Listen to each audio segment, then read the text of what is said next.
오늘의 사연 읽어드리겠습니다.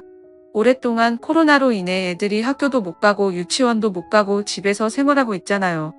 그래서 아들과 며느리가 힘들까 봐 제가 애들한테 도움이나 줄까 생각하고 있었는데 아들도 그렇고 며느리도 전화가 없는 겁니다.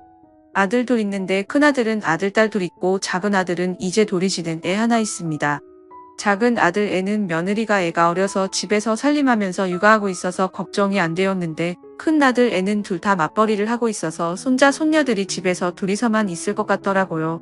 걱정이 되어서 아들한테 전화했더니 반가운 목소리로 저보고 와서 도와달라고 하더군요. 아들 말만 듣고 선뜻 가기 그래서 며느리한테도 전화를 해서 물어봤습니다. 그런데 며느리는 아들과 다르게 괜찮다고 하는 겁니다. 그래도 아들의 목소리가 너무 간절해서 마음은 가서 도와주고 싶은 마음은 굴뚝 같았지만 마음을 접었습니다. 그런데 아들이 또 전화해서 시간 되시면 도와달라고 하더군요. 아들은 애들만 집에 두니까 걱정이 되어서 일이 손에 안 잡힌다고 와달라고 했어요. 아무리 내 아들이 그렇게 말해도 제 마음대로 갈 수가 없어서 또 며느리한테 전화했더니 이번에도 며느리는 괜찮다고 오시지 말라고 하더군요. 며느리는 제가 가는 것이 부담이 되는가 보다 하고 마음은 접고 집에 애들만 있어서 걱정도 되고 해서 손자폰으로 전화를 해보니까 아직 초등학교 3학년밖에 안 된 큰애가 유치원 다니는 동생 6살짜리 여동생에게 밥을 먹이고 있다고 하더군요. 손자 말로는 엄마가 차려놓은 밥 같이 먹으라고 해서 컵라면을 먹고 있다고 하는데 이건 아니다 싶어 그냥 아들네 집에 갔습니다. 사실 연락을 안 하고 간 적은 한 번도 없었지만 이번엔 제 마음 가는 대로 하고 갔습니다. 집안에 들어서는데 할 말이 없었습니다. 신발은 죄다 다 나와 있고 빨래는 산뜻 위에 청소기는 언제 밀었는지 모를 정도로 먼지가 굴러다니고 거실이라고 말하기 뭐할 정도로 여기저기 있던 옷으로 뒤잡혀 있었습니다. 일단 애들 밥을 제대로 먹이고 청소를 시작했어요. 며느리 퇴근해서 오기 전에 서둘러 청소하고 갈까 했는데 손주들 말을 들어보니 며느리가 일하고 운동도 하고 온다고 하더군요. 솔직히 이러면 안 되는데 집이 이 모양인데 운동까지 하고 온다는 말을 듣고 나니 이건 아니다 싶더라고요. 저는 코로나 때문에 애들이 집에 있게 되면서 집이 이렇게 된 줄 알았더니 애들 말로는 엄마가 언젠가부터 힘들다고 하면서 치우지 않았다고 하는 겁니다. 사실 애들은 이런 걸로 거짓말 안 하잖아요. 애들도 물 만난 고기처럼 저에게 엄마 얘기를 묻지도 않는데 하나 둘 풀어놓더군요. 애들 말로는 아빠가 엄마한테 치우라고 했다가 얼마 전에도 크게 싸웠다고 했어요. 밥은 거의 라면으로 때우고 과자, 피자, 치킨 이런 걸로 끼니 겸 간식으로 먹고 있다고 하는데 기가 막히고 화가 나더군요. 청소만 해주고 가려다 아들 퇴근해서 올 때까지 기다렸습니다. 아들이 퇴근하고 오자마자 저를 보고 반가워서 덥석 안아주더군요.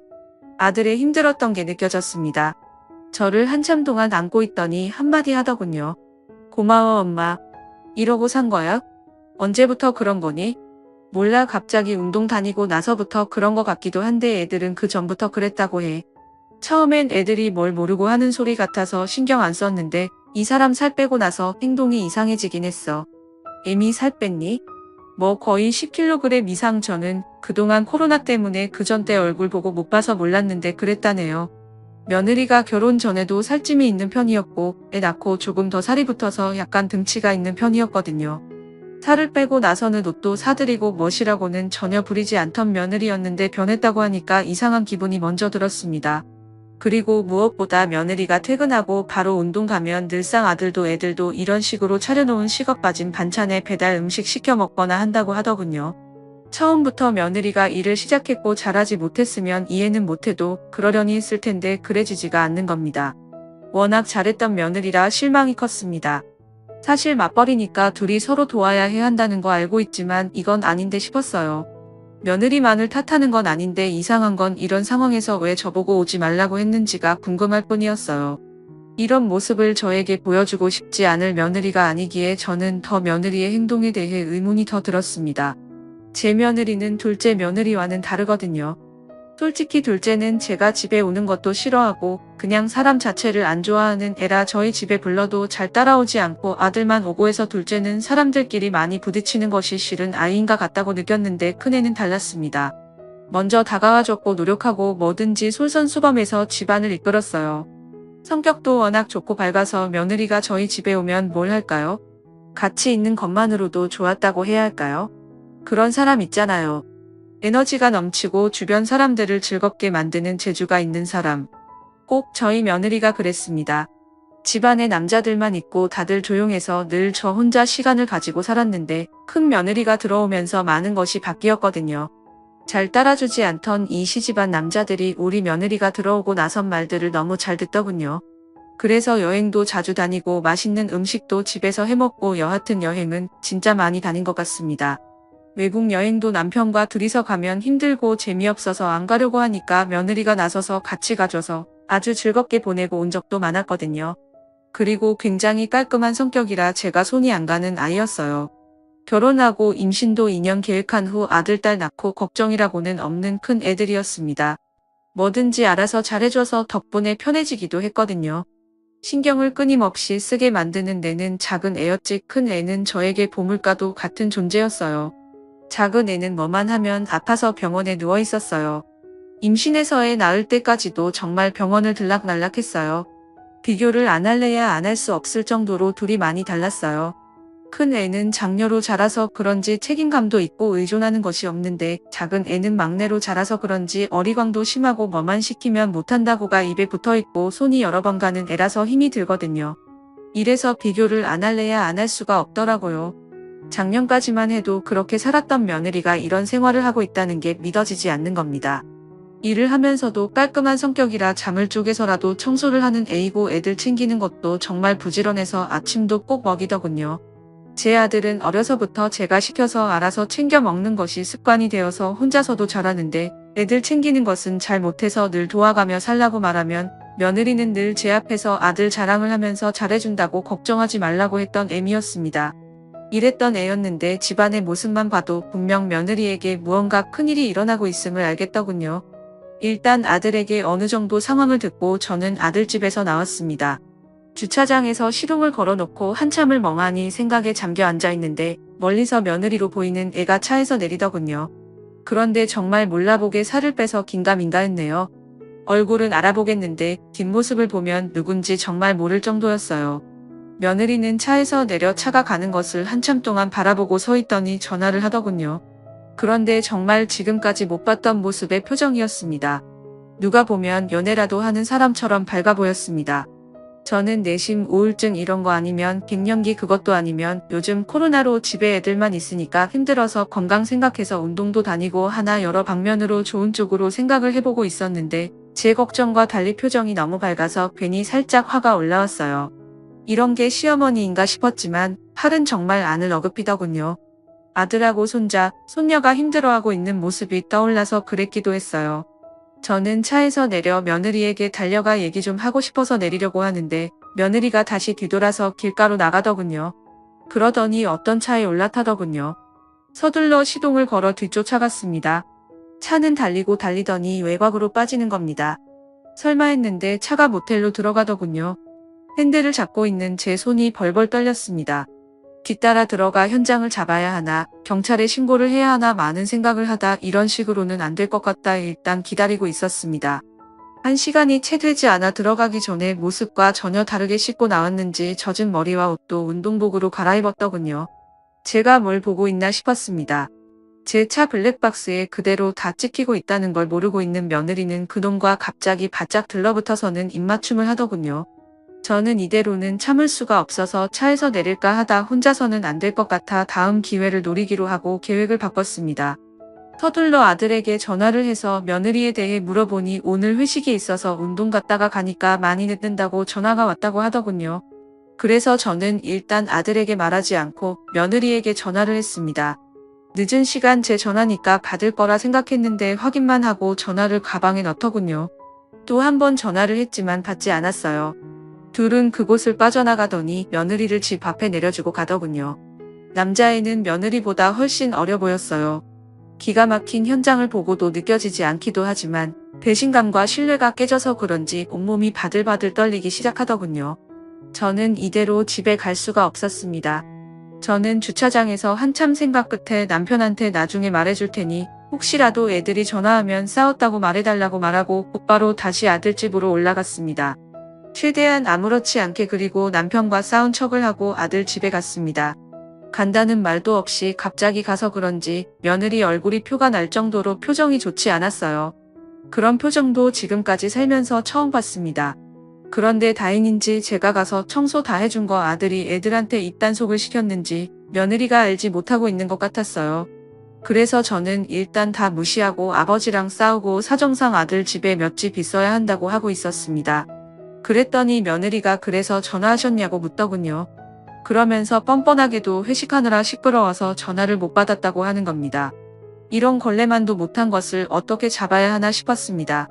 일단 지켜보기로 하고 있었어요. 며느리는 그동안 바뀐 생활 패턴을 저에게 들키지 않으려고 무진장 애를 쓰고 있는 게 보였습니다. 남편한테 다시 전화해서 아들 내 사정이 있어서 애들 봐주고 간다고 했는데 며느리가 도저히 못 견디겠는지 시아버지한테 전화해서 저를 데려가 달라고 했다는 겁니다. 저는 못 이기는 척하고 집으로 오고 나서도 매일 아들 집으로 며느리 출근 시간에 맞추어서 저도 출근 아닌 출근을 했습니다. 그런데 기가 막힌 걸 봤네요. 이른 아침이고 동네인데 며느리 이곳이 그 젊은 놈차를 타고 출근을 하더군요. 순간 아들에게 전화할까 하다 일단 따라가 봤더니 며느리가 회사 근처도 안 가서 내리더군요. 그러더니 택시를 타고 가서 따라갔습니다.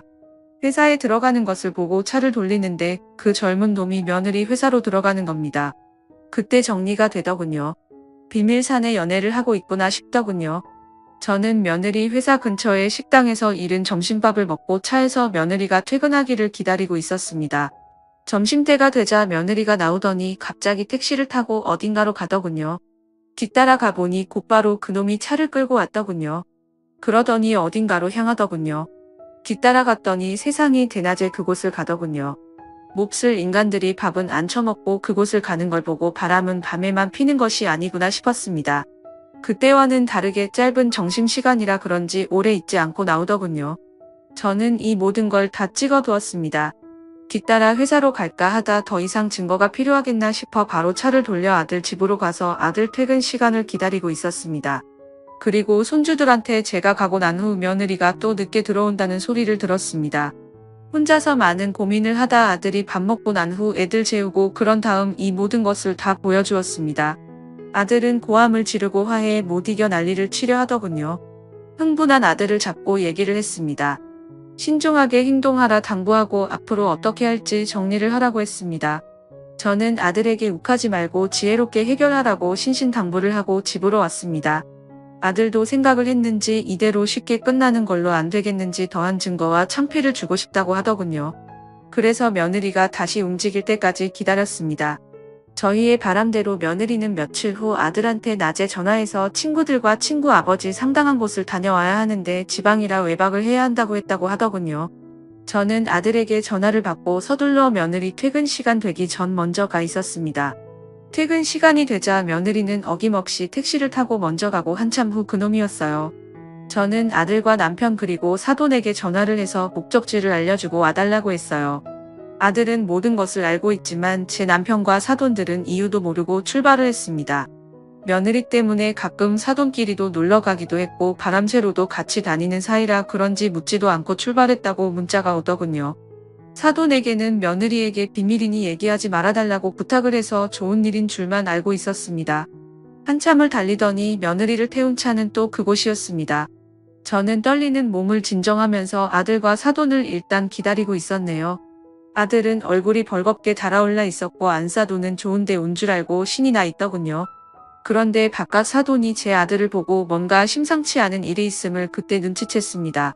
남편도 그제서야 뭔가 이상하다는 걸 눈치채더군요. 모텔 안으로 들어가 방금 전 들어간 며느리 방을 물어봤지만 알려주지 않았고 저는 경찰서에 전화해서 현장을 잡겠다고 하니 모텔 주인은 시끄러운 거 싫다면서 방 번호를 알려주더군요. 정말 더럽고 치욕스러운 일을 다 겪는 것 같았습니다. 이 기분 그대로 며느리에게 돌려줄 생각이었습니다. 안사돈이 그때 제대로 눈치채고 밖에서 있겠다고 하더군요. 안 가려는 거 억지로 끌고 갔어요. 벨을 눌렀더니 아무 의심 없이 바로 문을 열어주더군요. 둘 다 씻었는지 젊은 놈이 수건 한 장 걸친 모습을 하고 저희를 보자마자 놀라더군요. 며느리는 침대에 누워 누구냐고 묻더군요. 아직도 그때를 생각하면 기가 막힙니다. 저희는 그 놈을 끌고 문을 닫고 들어갔어요. 저희를 본 며느리는 기겁하고 이불을 뒤집어 쓰더군요. 박가사돈이 한 걸음에 달려가 며느리 뺨이며 몸을 사정없이 쳤습니다. 그러더니 그놈을 후려치더군요. 겁에 질린 그놈이 무릎을 꿇고 비는데 이미 흥분한 박가사돈을 말릴 수 있는 사람은 없었어요. 사돈이 워낙 풍채도 좋으시고 누가 봐도 한 덩치에서 쉽게 다가가지 못하는 모습이라 한 주먹도 안 돼 보이는 놈이 겁을 먹고 빌더군요. 그 순간 아들도 나서서 며느리를 치려는 거 제가 잡았습니다. 이혼하는데 괜히 폭행 어쩌고 하면 이혼하는데 걸림돌이 될 것 같아 말렸어요. 며느리 이것과 그놈 사돈들한테 얻어 터지고 있는 거 확인하고 남편과 아들 데리고 나왔네요. 안사돈도 못 볼 걸 보고 나서는 저한테 어쩔 줄 몰라 하면서 자기 딸 잡더군요. 그냥 이대로 갈까 하다 밖에서 기다리고 있는데 도연놈들 사돈한테 얼마나 얻어 터졌는지 코피의 얼굴은 팅팅 부었더군요. 사돈들은 저에게 빌고 또 빌더군요. 하지만 저는 그 사과 받아들이지 않고 법정에서 보자고 하고 왔습니다. 지금 아들은 이혼을 준비 중이고 손주들은 제가 데리고 있습니다. 살다가 참 별일을 겪어봤네요. 드라마에서나 봤지 제가 며느리 뒤따라간 곳이 그곳이라니 지금 생각만 해도 제가 어떤 정신으로 따라갔는지 기억이 나질 않네요. 마음 같아서는 반죽여 놓을 수도 있는데 제 손에 더러운 피 묻히고 싶지 않습니다. 아들도 놀라서 한참 힘들어했는데 이젠 애들을 위해 다시 마음을 다잡고 있는 것 같아 다행입니다. 아직도 며느리가 이해가 안 됩니다. 살 빼면서 내가 어떻게 돼버린 것인지 알 수가 없네요. 아들은 이혼 준비 중에 분한 마음이 풀리지 않는지 며느리 회사에 가서 그놈과 그동안 있었던 일을 다 알렸습니다. 뻔뻔하게 아무 일 없듯이 일을 다니고 있는 며느리를 보고 있자니 우라탕이 터졌던 모양이더라고요. 아들이 며느리 회사에 가서 한바탕 하고 나자 며느리도 더 이상 회사를 다닐 수도 없는지 그만뒀다고 들었습니다. 그동안 어렵게 쌓아놓은 회사에서의 모든 것을 한순간에 다 잃고 일을 그만뒀다고 들었어요. 그놈은 알고 보니 양다리를 걸치고 있었다고 하더군요. 회사도 당연히 그만뒀다고 들었습니다. 젊은 놈에 빠져 가정도 직장도 잃은 어리석은 며느리 사연을 올려봤네요. 코로나 때문에 정신적으로 힘든데 며느리까지 못해서 정말 지옥 같았습니다. 이젠 다 털어버리고 새롭게 시작하는 제 아들을 응원하고 있습니다. 저는 지금부터 조금은 충격적인 얘기를 해보려고 합니다. 저는 친정에서 거의 쫓겨나듯이 가방 하나 메고 나오면서 잘 살아버리라 각오와 함께 다짐을 하고 집을 나왔습니다. 친정 아버지와 엄마는 제 신랑을 많이 반대하셨습니다. 하필이면 친정 부모님께 신랑을 예기치 않게 소개를 해주게 되었을 때 백수였거든요. 부모님께 지금은 사정이 있어서 비록 쉬고 있지만 괜찮은 사람이라고 말씀을 드려도 제 얘긴 전혀 들으려 하지 않으시고 부모님은 되려 저에게 반대하는 백수놈과 결혼까지 한다면서 자식 없다고 생각한다고 하더군요. 아무리 제가 능력 없는 신랑을 만났지만 그땐 제가 어려서 그랬을까요? 부모가 이래도 되나 싶더라고요. 더 이상 친정 부모는 저한테 없다 생각하고 저는 이를 악물고 잘 살면 된다는 생각으로 두 번 다시 친정과 연락도 안 하고 아이 낳아도 찾아뵙지 않을 거라고 다짐을 하고 집에서 나왔습니다. 친정 부모님이 이러시는 것은 당연히 저를 위해서 그런다는 걸 알고 있지만 너무 서럽고 마음이 아팠습니다. 계획하지 않은 임신이어서 많이 두렵고 어떻게 해야 할지 몰라 힘들어했는데 부모님은 신랑이 눈에 차지 않으니까 시댁이 어느 정도 사는지에만 관심을 가지시고 묻더군요. 시댁이 그리 잘 사는 집이 아니라는 걸 듣고는 한심하다는 듯이 쳐다보시더니 나가서 알아서 살아보라고 하시더군요. 이제 믿을 사람은 능력 없는 신랑과 이런 상황에서도 저희를 포기하지 않고 받아주신 시부모님 뿐이었습니다. 너무 감사한 마음에 정말 잘해야겠다고 결심했어요. 저는 달랑 가방 하나 들고 시댁에 들어갔어요. 신랑이 쓰고 있는 자그마한 방에 저까지 살다 보니까 좁아서 힘들었지만 그래도 누울 수 있는 공간이라도 있는 게 어딘가 싶었어요. 만약 시부모님께서 받아주지 않았다면 백수인 신랑과 저랑 안 봐도 뻔한 생활을 하고 있을 거라는 생각이 들었습니다. 저는 그때 시부모님께 잘해야겠다고 결심했어요. 그리고 좁은 방이라도 저는 괜찮았는데 시부모님께서 창고방을 개조를 해주시기도 했어요. 나중에 아이를 낳아도 문제가 될 것 같다면서 큰 방을 준비해 주셔서 감사하게 살고 있었어요.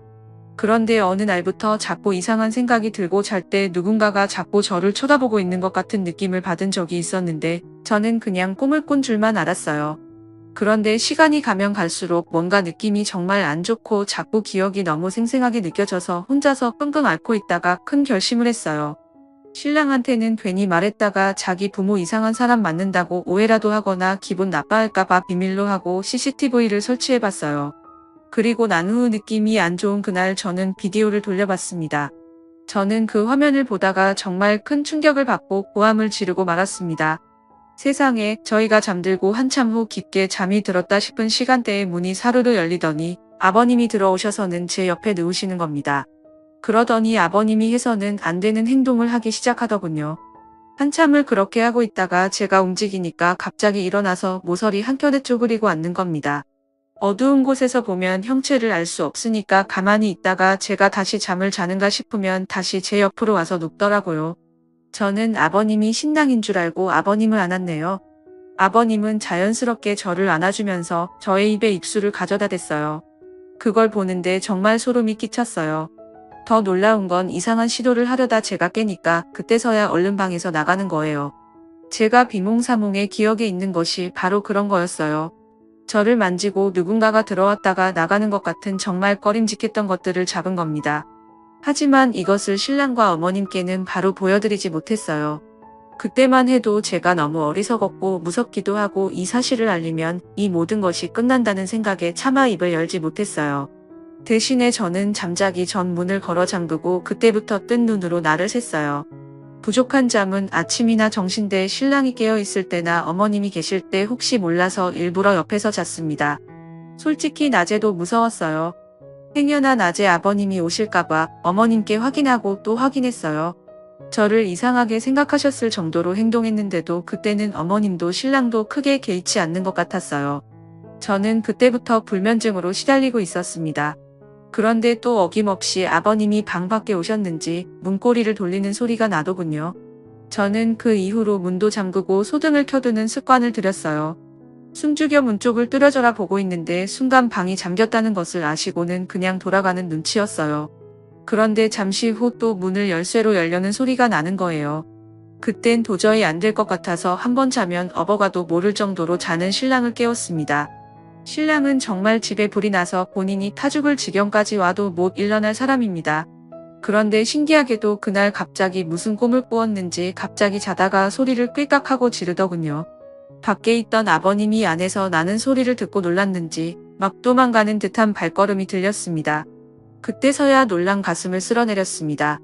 다음 날 원래 일을 일찍 나가시는 아버님은 그날 일을 가지 않고 집에 그냥 계시는 겁니다. 순간 아버님의 얼굴을 보는데 너무 더럽고 역겨웠어요. 눈도 마주치기 싫고 죽여버리고 싶었습니다. 예전 같으면 저녁 시간에 잠깐 보는 아버님이라 애교도 떨고 그랬는데 그 사실을 알고 나서는 애교 같은 그딴 거 당연히 할 마음 없지만 말도 하기 싫은 거예요. 평소와 다른 저의 모습을 보고 어머님이 어디 아프냐고 물으시더군요. 그냥 개월수가 늘어나니까 힘들어서 그런다고 했더니 방에 가서 쉬라고 하더군요. 그러면서 어머님이 볼 일이 있어 나가봐야 한다는 거예요. 그날따라 신랑 놈도 아기 낳기 전에 백수 탈출한다고 면접을 보러 가서 집에 저하고 아버님만 남게 될 것 같아서 서둘러 옷을 갈아입고 저도 약속이 있다고 거짓말을 하고 집을 나섰어요.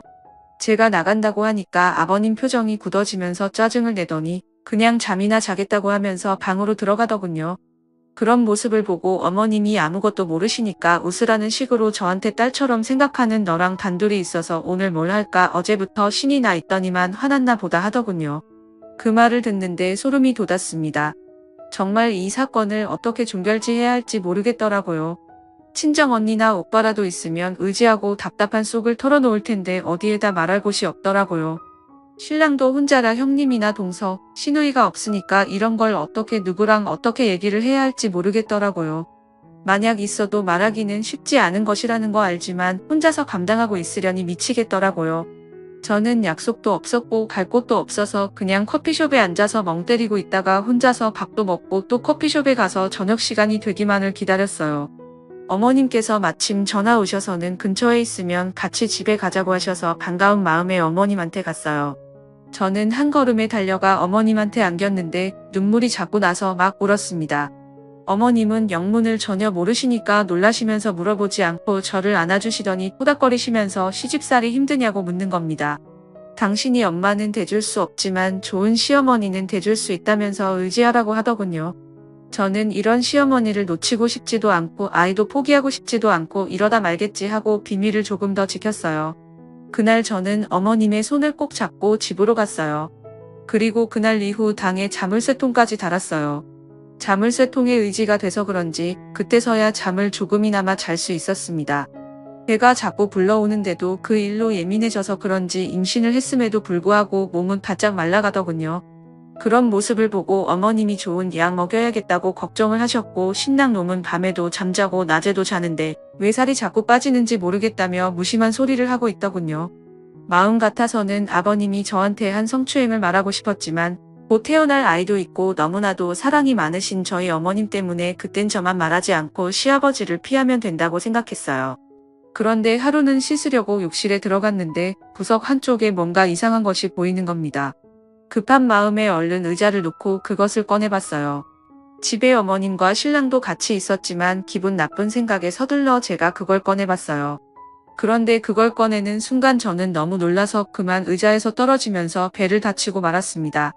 화장실 안에서 난 큰 소리에 어머님과 신랑이 놀라서 달려왔어요. 쓰러진 저를 보고 놀라서 구급차를 불렀습니다. 제가 하혈을 하고 말았거든요. 아픈 배를 움켜쥐고 있으면서 고통스러운 상황에서 저는 신랑한테 카메라를 내밀면서 너야? 욕실에 카메라 달아놓은 게? 저는 짐작 가는 인간이 있었지만 이젠 더 이상 못 참을 것 같아 괜한 신랑 몸을 잡았습니다. 어머님은 그걸 보고 신랑 등짝을 때리면서 너 이 새끼 다 같이 쓰는 욕실에 왜 카메라를 달고 난리야? 제정신이야? 너 변태야? 볼 게 뭐 있다고? 엄마 진짜 나 아니라고 하면서 억울하다면서 고함을 지르더군요. 순간 시어머니 얼음이 되셨습니다. 설마 내 아버지가? 왜? 이 새끼 미친 거 아냐? 하면서 화를 내셨습니다. 남편도 표정이 굳어졌지만 제 상태를 보고 더 놀라서 일단 더 이상은 말을 하지 않았어요. 어머님도 서둘러 제 짐을 챙기느라 정신 없었고요. 저는 바로 병원으로 실려갔고 이어 출산도 했어요. 다행히 아이는 무사했고 저도 건강했어요. 어머님은 회복 중인 저에게 조심스레 혹시 무슨 일 있었냐고 묻더군요. 저는 전에 있었던 일들을 녹화해 둔 것을 다 보여드렸습니다. 어머님은 그것을 보고 경악하셨어요. 신랑도 그것을 보자마자 시아버지를 죽여버리겠다고 집으로 갔습니다. 저는 혹시 모를 사태를 생각해 신고를 했고 다행히 살인까지는 벌어지지 않았지만 시아버지 신랑한테 심한 구타를 당했다고 들었어요. 그리고 어머님은 이혼 준비를 하셨어요. 지금은 그 변태 어머님한테 이혼당하고 감옥에서 죄를 받고 있습니다. 혹시나 남들은 그러니까 왜 백수인 신랑과 결혼까지 했냐고 하시겠지만 사실 신랑이 백수인 데는 이유가 있었거든요. 신랑은 백수가 되기 전 직장에 성실하게 잘 다니고 있었는데 친구의 꼬임으로 그동안 모아두었던 결혼자금과 부모님 돈까지의 친구한테 사기당하고 충격받아서 쉬고 있었거든요. 일을 하면 할수록 그 돈이 생각나서 도저히 일을 할 수가 없다고 했어요. 너무 심각한 상태여서 병원 치료까지 받았습니다. 병원에서는 화병 같은 거라고 하더군요. 이 고난을 이겨내는 것은 어떻게 보면 자신과의 싸움이 필요했는데 이 사람 자꾸 의지도 약해지고 살고 싶지 않다고 했어요.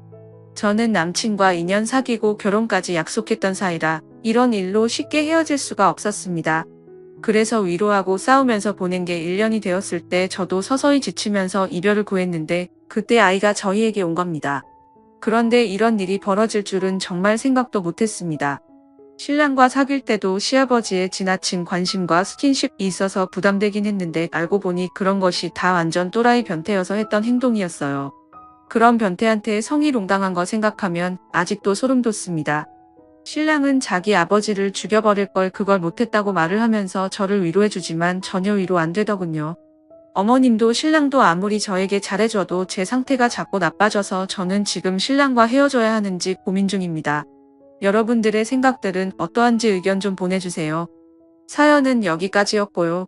구독과 좋아요, 알림 설정 부탁드리겠습니다.